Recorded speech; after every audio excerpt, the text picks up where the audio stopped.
Good afternoon. My name is Dan Farrell. I'm an associate professor here at Lawrence Technological University in the Department of Architecture. I'd like to welcome you to the afternoon sessions on sustainability strategies for people, profit, and planet conference here at Lawrence Tech.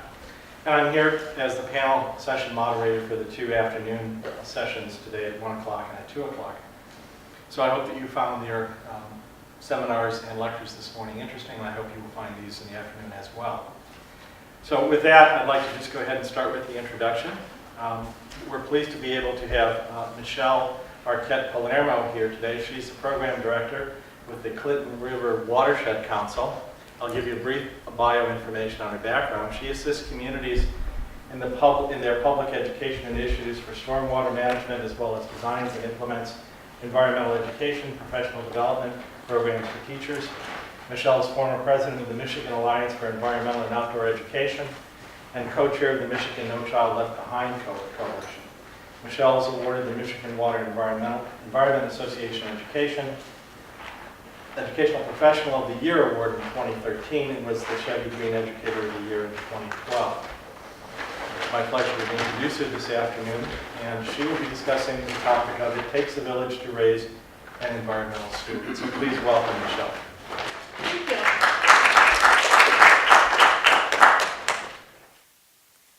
I'm the co-chair of the No Child Left Inside Coalition. That's okay. So many people are used to saying No Child Left Behind, but I want to give you a little bit of background about me. You can read the slide that I have to have up there if you would like. But giving you a little bit of information. First of all, I want to apologize that you cannot see the screen very well. I'm not very tall in stature, and so when I tend to stand on stages, the spotlights point directly in my eyes, and I also get severe migraines from high-intensity light. So unfortunately, the cameraman needed to raise the lights here so those wouldn't stick me in the eye, so to speak. So my apologies, but if there's anything here that you would like, I'd be more than happy to email you this presentation or answer any questions. And with that said, if you do have questions, go ahead and ask me. We have almost an hour. And I love to interact as opposed to just project. A little bit about why I do what I do and why I say it takes a village started very long time ago when my now college student was in 3rd grade, and I walked into the classroom, and I've been a nature nerd, science geek, farm girl all of my life. And when I walked into my son's 3rd grade classroom, the teacher had these images of rainforest all over the hallway leading into the classroom, and the kids were, had howler monkeys and toucans that they had cut out of magazines and all this stuff, and it was really elaborate and quite beautiful. And I asked the teacher, why did you pick rainforest? I don't understand. And she said, well, this is, we're 3rd grade, we have to look at forests. I said, well, why didn't you study Michigan forests? Oh, they're not that interesting. And it was at that moment, and that was prior to me really starting my career in environmental education and working with public. I thought, really? How can I get you to care about the rainforest in, Malaysia or anywhere in the entire world if you don't have that background or that seed that was planted to care about anything with the environment? How can we do that? And yeah, we'll give our money to Greenpeace and the World Wildlife Fund and some of us, not all of us, right? Because that was the cool thing to do back when I was in my teens, right? But I didn't do it because I really wanted to save the world. Or at least at that time I didn't realize it. And then I started to look back. I grew up on a farm. And my dad owned a wholesale tree nursery. We were outside. My mom loved to fish. I know it was kind of weird, the mom-daughter fishing thing, but she loved to take me outside. My parents traveled all over the country. Being the environmental person that I am started when I was this big. It didn't start when I was 18 and it was cool to give money to a Greenpeace, right? It started a long time ago. So it was at that moment, standing in my son's third grade hallway, that I realized that we've got to get kids to care about the trees and the forests in their own backyards. I mean, Michigan has some of the most beautiful forests, and I'm fortunate enough to have been to every single state in this country. And I'm telling you, Michigan rivals Alaska and upstate New York and Montana and Washington. I mean, in Vermont, New Hampshire, and all those other states. It's beautiful. So I want kids and adults to care about their own communities, because then later in their lives they can extend it to their new communities or communities adjacent to theirs or to other places. So what I'm going to do is I'm going to show you some of the environmental education tools and things that have been used in Southeast Michigan since I've been working for the last almost 20 years, and how working with kids from 2 to 82 to get them to take an interest in the environment. And it's not about me standing in front of them and telling them what to do. It's about me taking them outside and getting them to do scientific research or getting them to help build a fish structure. It's about getting them engaged and getting them involved in their own community. And that's what I just kind of said. So, and here's another, oh, you know what? This is post-lunch. So we're going to have some post-lunch aerobics. So, planet Earth, we all know, right? 74% of it is covered in water. You also all know that the majority of that water is unusable. It's either salt water, all right, or locked in glaciers, ice caps, buried beneath the Earth's surface and unusable. So of all the water on the planet, less than 1% of that is available for use. And the young man who did the presentation in this room prior to lunch talked about that big issue and that too big of issue. And I've had the good fortune of presenting and talking about water for a very long time, and I've spoken at other places. And I meet people from all over the world, and teaching about water conservation and protecting that less than 1% is easy for them because they have a shortage of water. We don't have that here, right? We have the Great Lakes. We have 20% of the world's fresh water. So it's hard. It's too big. It's never going to run out, right? So it's hard to get people to think about protecting that. So just because I need to get you off your feet, everybody, if you're able, and it's easy, I would like you to all stand up.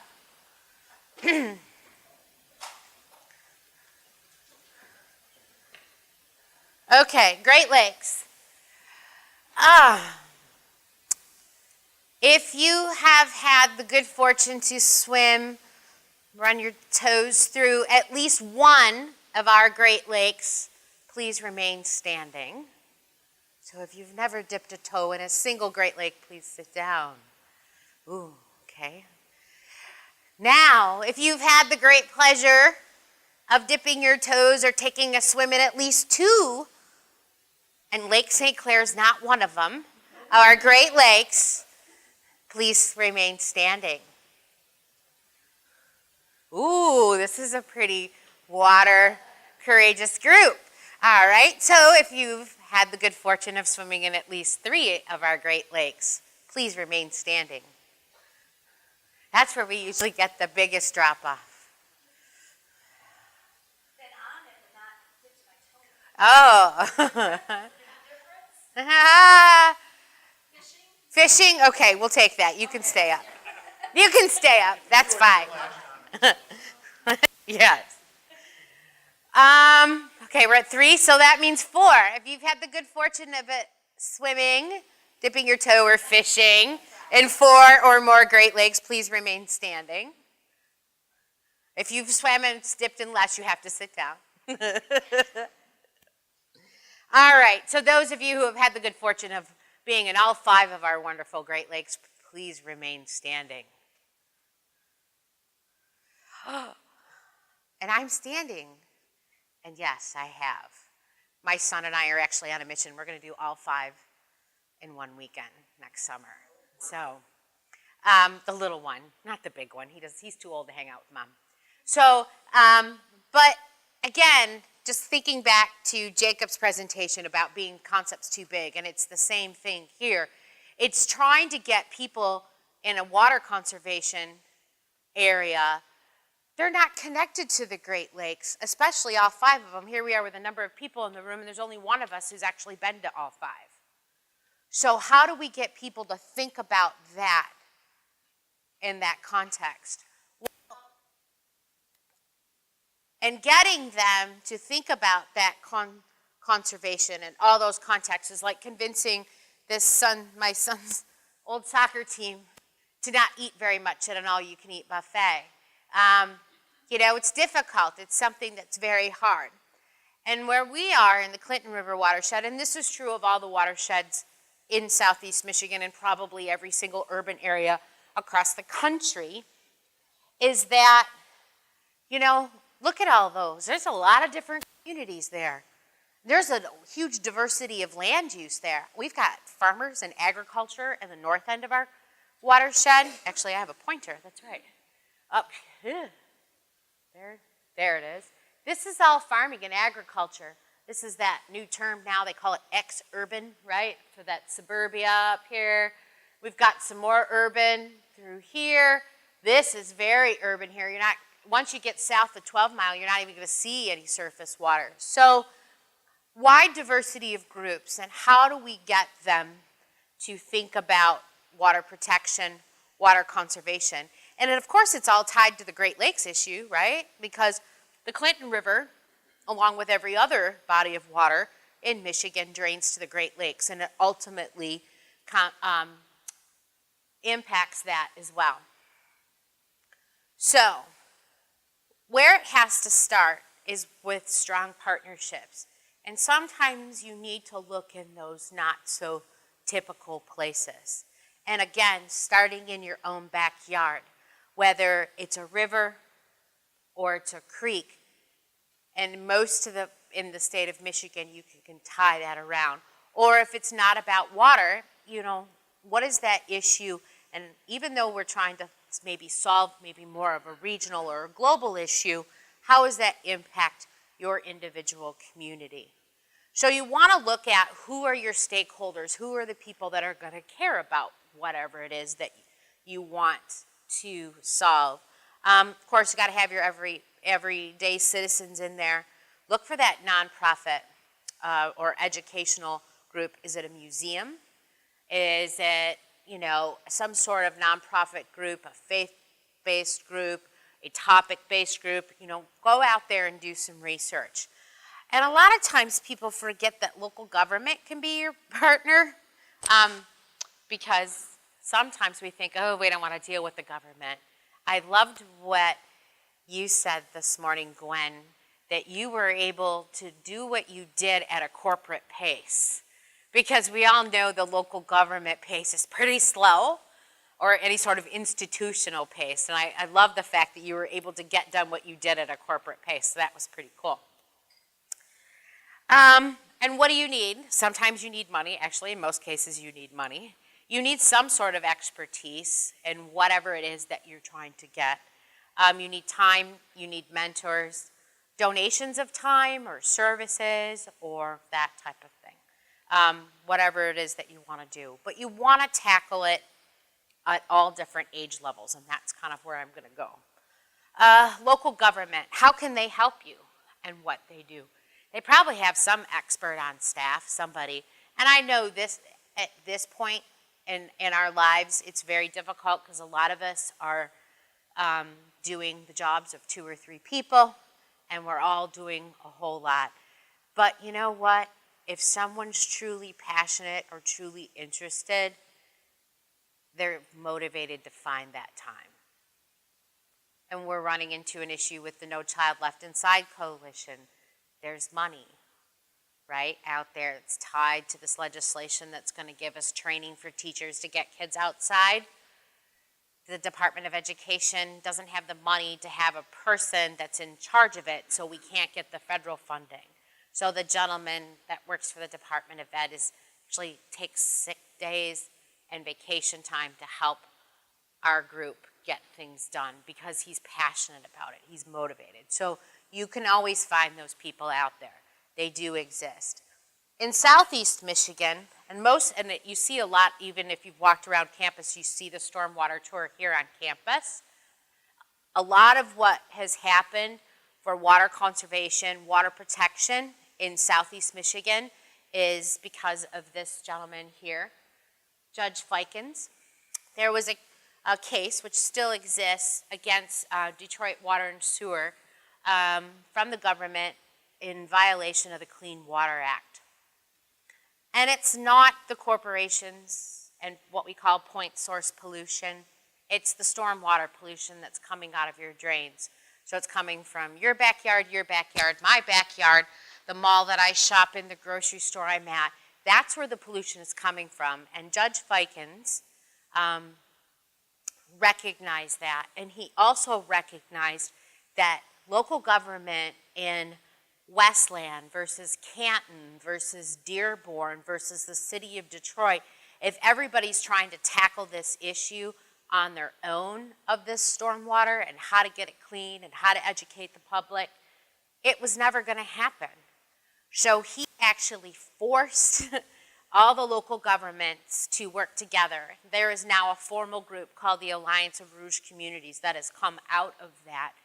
And what they do is they share resources, everything from education to equipment. I mean, there's a lot of different things that they work together cooperatively, although their hand was forced, and I think you brought this up today too, about the mandate and forcing it down. They were actually mandated it, and it was forced down to them. But a lot of other good things came from it. Also in this area, because we're so urbanized, communities are forced, again mandated, through the Clean Water Act to do education. That's actually why I do a lot of what I do. Communities pay our organization for me to go out and speak about how to properly fertilize your lawn and all that. It's an unfunded mandate from the federal government that you must educate your public about stormwater and how to best treat that. And that came out through this mandate, but it's also an example of a cooperation. So Auburn Hills or Southfield or anybody, they don't all have to have one staff person that does what I do. We collaboratively, they all work together and they fund our organization to go out and do it on their behalf, and it costs far less for them. So that's just another example. Oh, there's the Rouge. So I talked a little bit about it, the Assembly of Rouge Communities. It is a voluntary government group.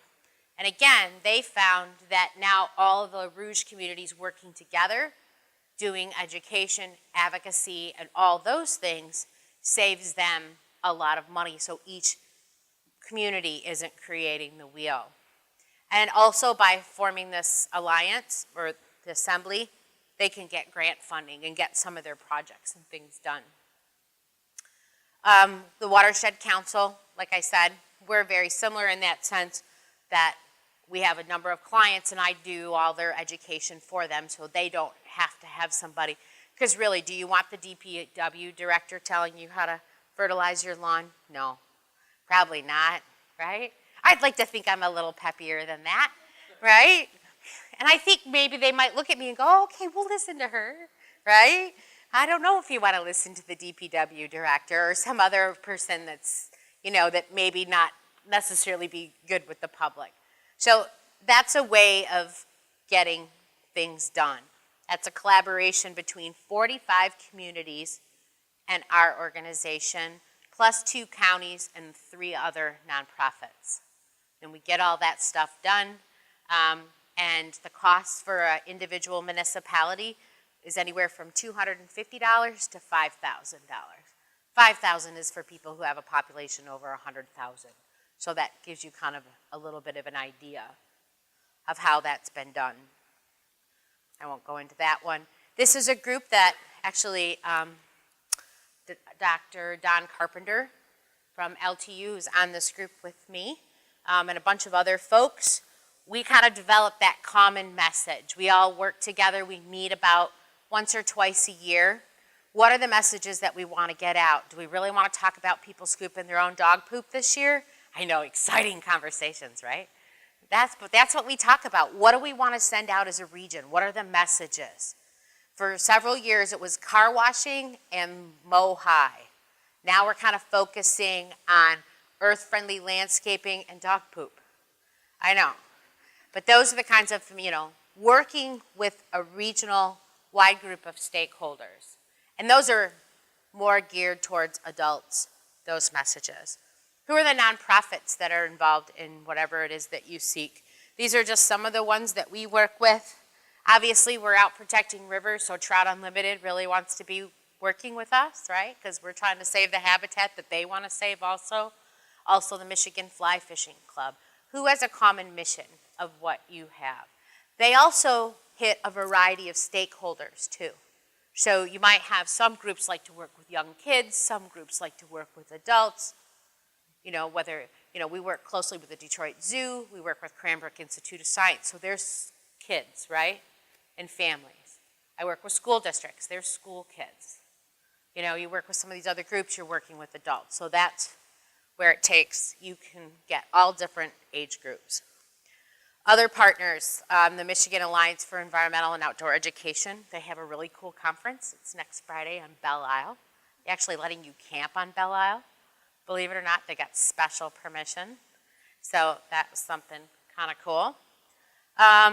Stewardship. We define stewardship at the Watershed Council as getting somebody out there volunteering and doing something that makes them feel like they're giving back. So there's a number of different examples throughout the region, and I'm just going to cover a few of them. Look at my time. Oh, I'm doing good. Volunteer monitoring programs, collecting scientific data. People love this. It's kind of how I got started in the water world. I was a frog and toad survey volunteer for Friends of the Rouge. And I would go out and listen for frogs with my son at night. And it was cool because mom and son got to do something neat, right? And I was giving back to my community. I got to hang outside, which is something I really like to do. Friends of the Rouge also has a monitoring program, and they do bug hunts, and I'll talk about that. But frogs are easy. Like I said, you just drive up in your car, you roll down the window, and you listen for 10 minutes. Or you sit outside. We'd sit outside in our lawn chairs, and we'd listen, So easy. Amphibians are definitely that indicator species. They tell us when there's an environmental problem that is wrong. People love frogs. Maybe not toads so much because they're a little uglier, but I love toads. But, people love frogs. So it's an easy way to get people engaged. It's a good family activity. So, if you have somebody that you can partner with that has access to that audience is really good. They have a Rouge education project. That's where they go out and do school groups. They do water quality monitoring with school groups. So again, another audience, a different partner in your group. The Watershed Council has a volunteer water quality monitoring program. Friends of the Rouge also has one very similar. So does the Huron River Watershed Council. So does Tip of the Mitt. So does the Superior Watershed Partnership. All throughout the state, you'll see lots of programs like this. And we recruit volunteers, and they go out and they collect scientific data for us twice a year, and it takes about 5 to 6 hours a year. That's the time commitment. Really simple, really quick. We give them all the training, we give them all the equipment, and they feel like they're giving back. And it's a really awesome program, and that's why we like it, because they feel like they're contributing. And they don't have to be a scientist to do it. And they're so dedicated. I don't know if you can see this. See these guys? This is ice. They break through the ice to collect insects off the bottom of the river in 4-degree temperatures. And that's not 5 people. It's anywhere from 75 to 120.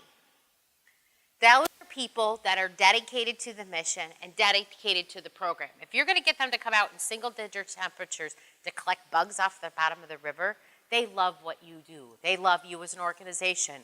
They don't love Little Caesars $5 pizza and really crummy hot cocoa. they love us. They love our mission. They love what we do. That's what gets them dedicated. Also, we work with students much like the Friends of the Rouge does. We have a ton of corporate partners, and that's what you have to think about too, is corporate partners. Are there corporate partners out there that can give you access to a different audience? Can they give you levels of expertise? Can they give you money?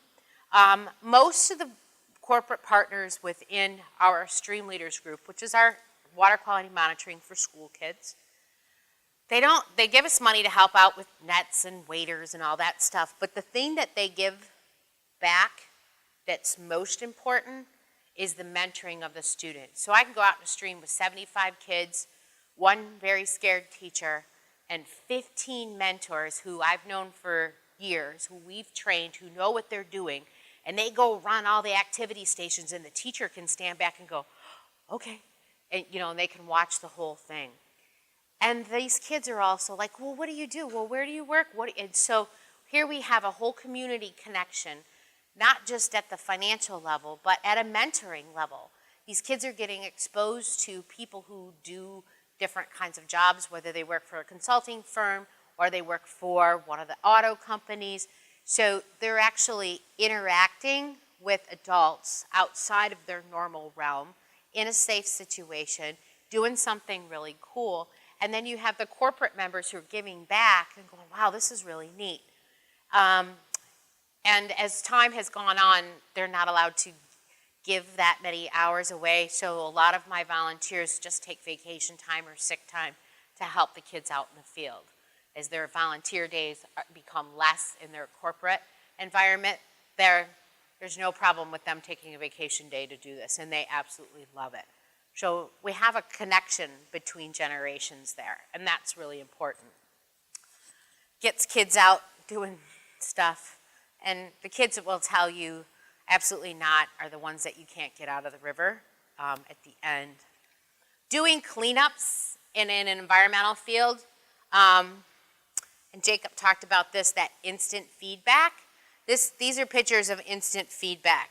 Bags of garbage are instant feedback because we went out, we just did a cleanup last week, and the volunteers were like, okay, well, I'm like, you don't have to take the bags all to one spot, just leave them along the road. The DPW is going to come up Monday. They go, no, but we want to get all the bags in one spot and get a picture.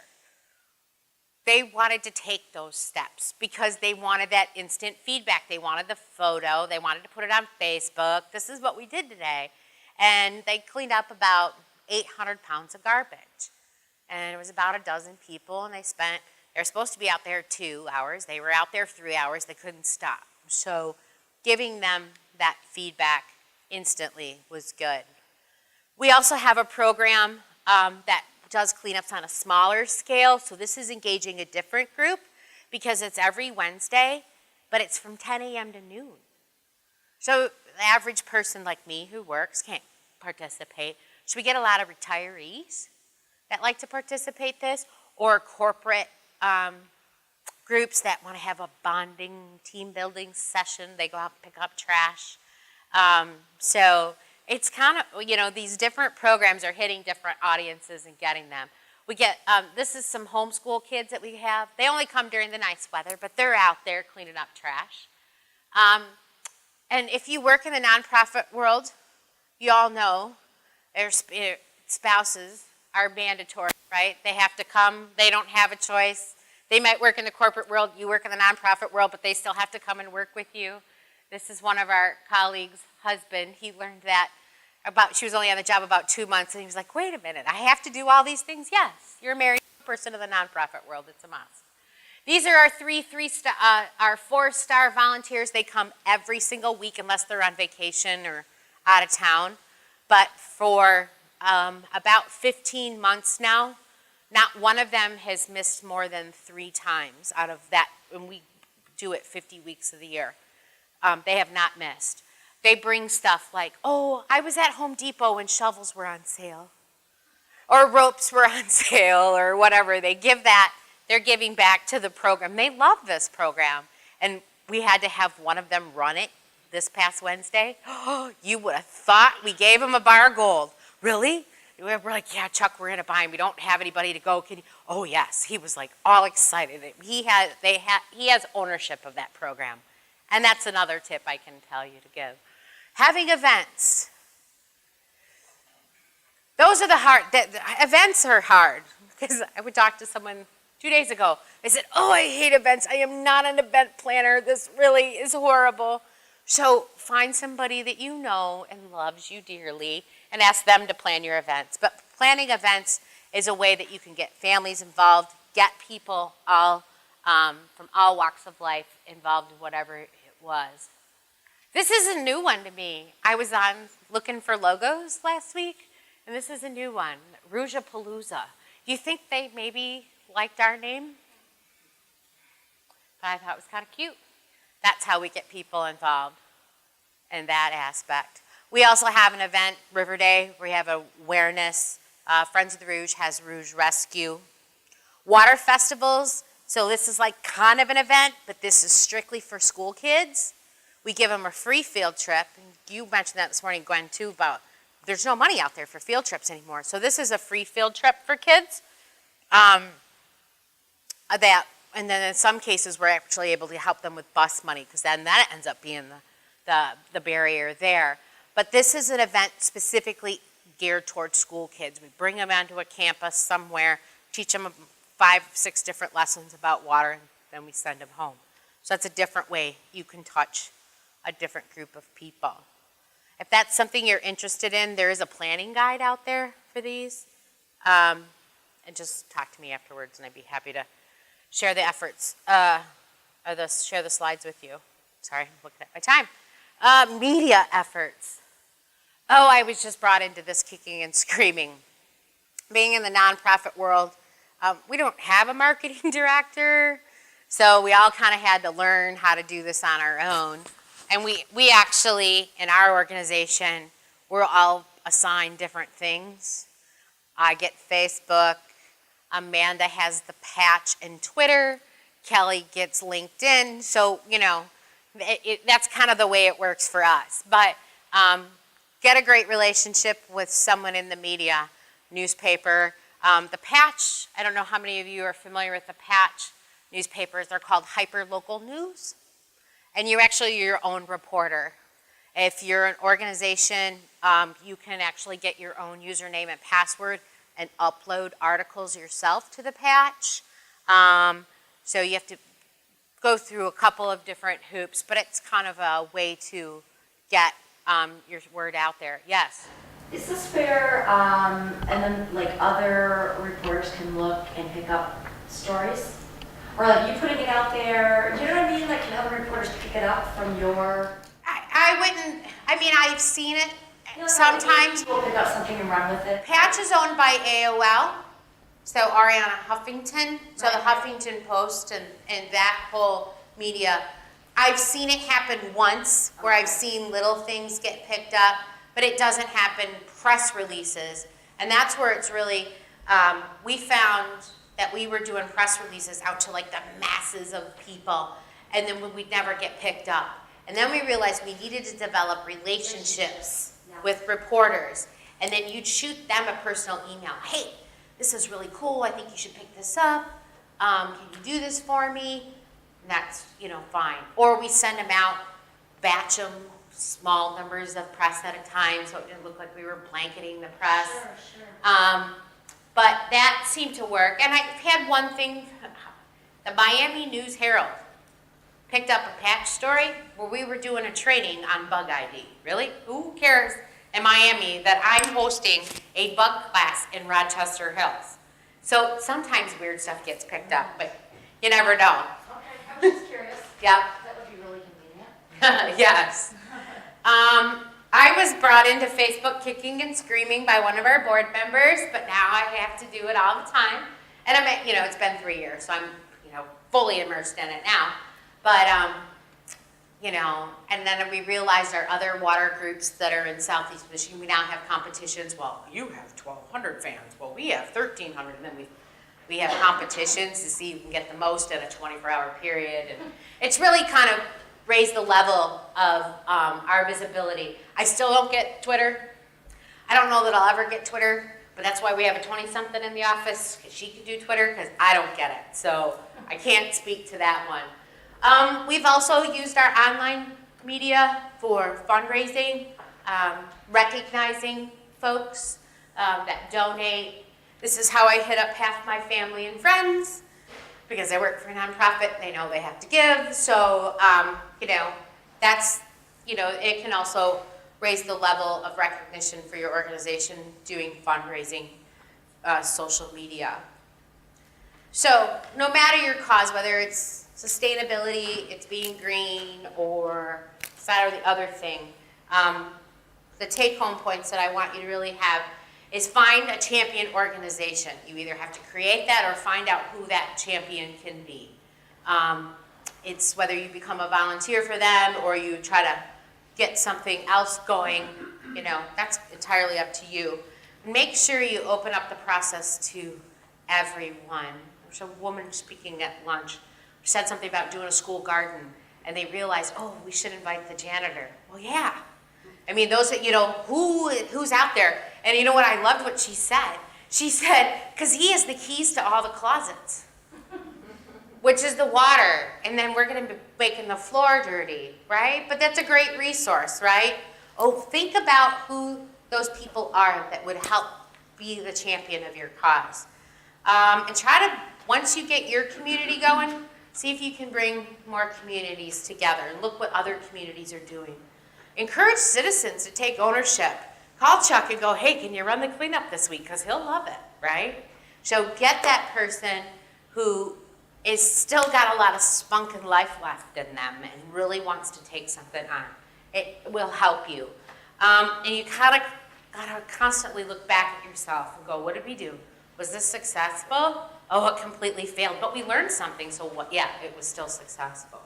And so what are your messages? And that one group I told you about, the Partners for Clean Water, we relook at our messages. Are we saying the right thing? Are we telling people to water their lawns at 3 o'clock in the morning when that's really not good for them? That's bad. You shouldn't water them at 3. It's a mold issue, by the way. But, looking at what your messages are and who your audiences are. And with that, does anybody have any questions?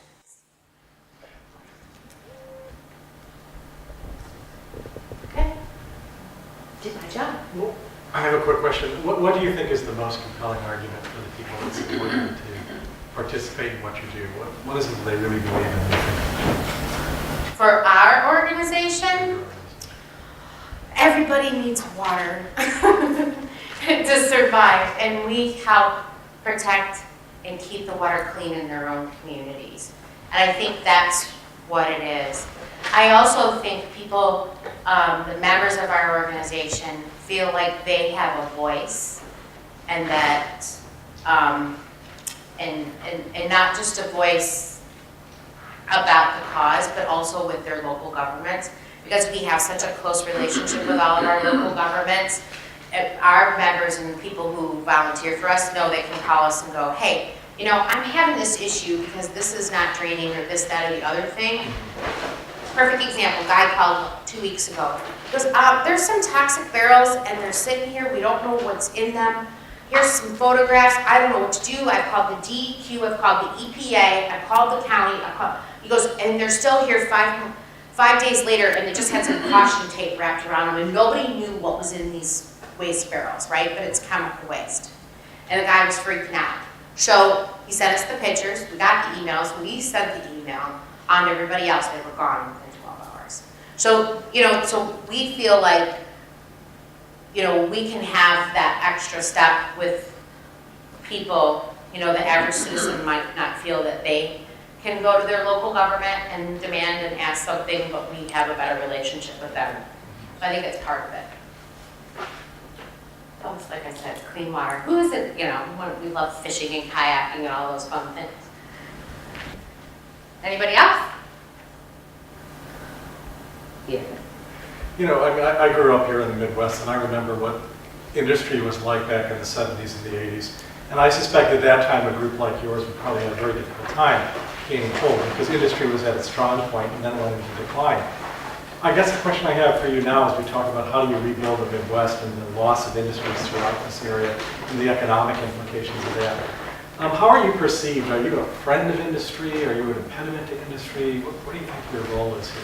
Well, I think we've been at the table, not just our organization, but other organizations like ours, at the whole, I mean, if you listen to it's the blue economy and the whole redevelopment and the whole thought of Michigan is what do we have? We have the most fresh water in the world.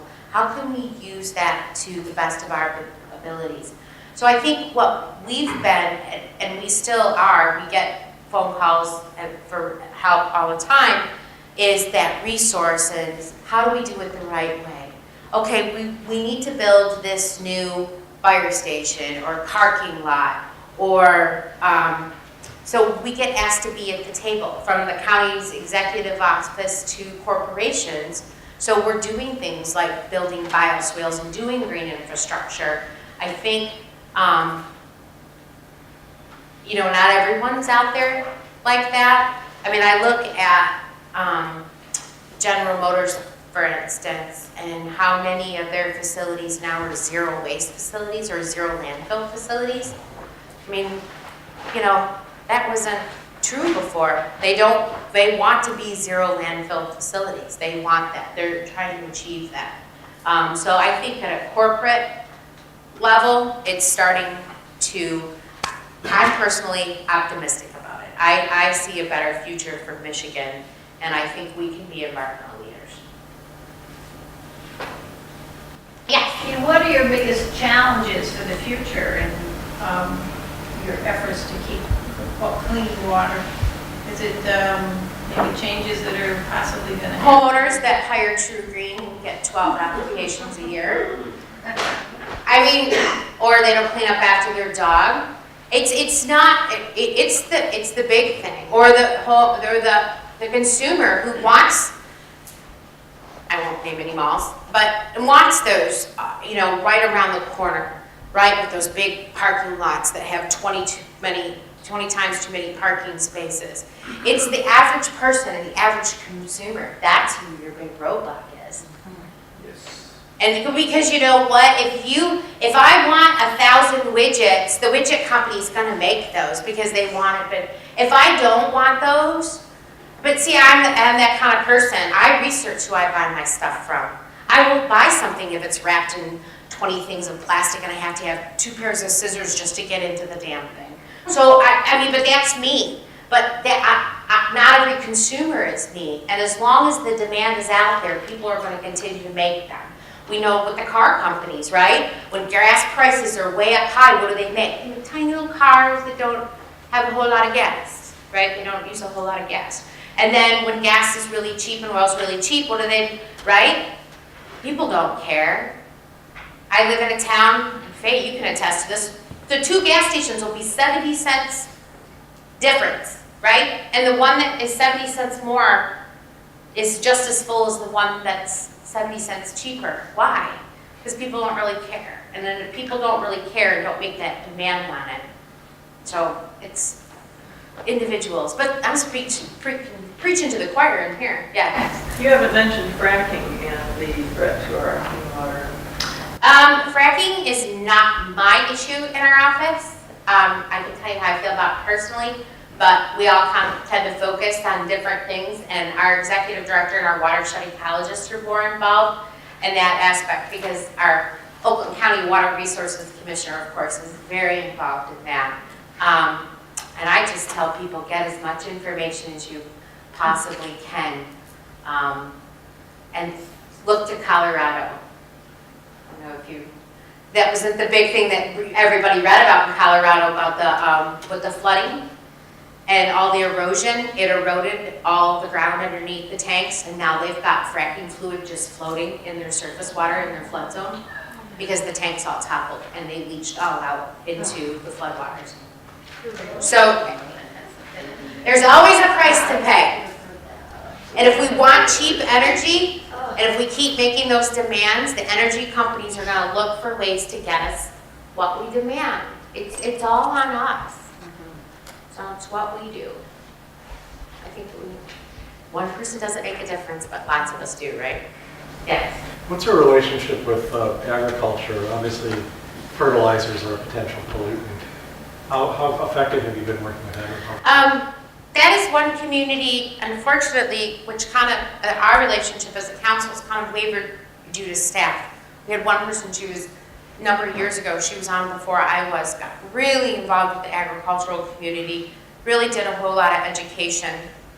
And then that person left, and then the other folks just kind of ignored the agricultural community.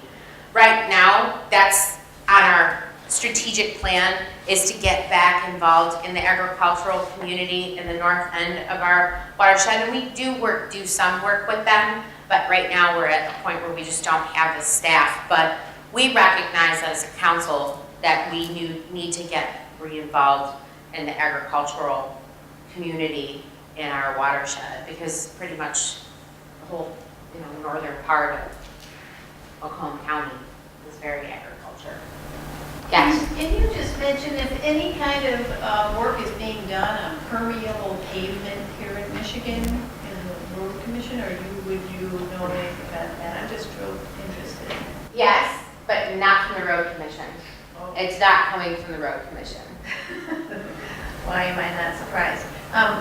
But is that something towards like parking lots or? The Southeastern Michigan Council of Governments, or SEMCOG, has a program called Green Streets.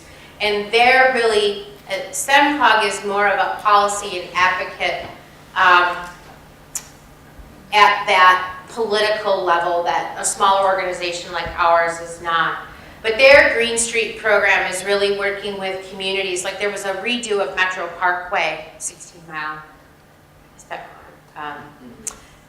where they had to redo that. And they were working with them like, well, why don't you take the runoff from 16 Mile and put it in, linear gardens that could look absolutely beautiful and clean all that water?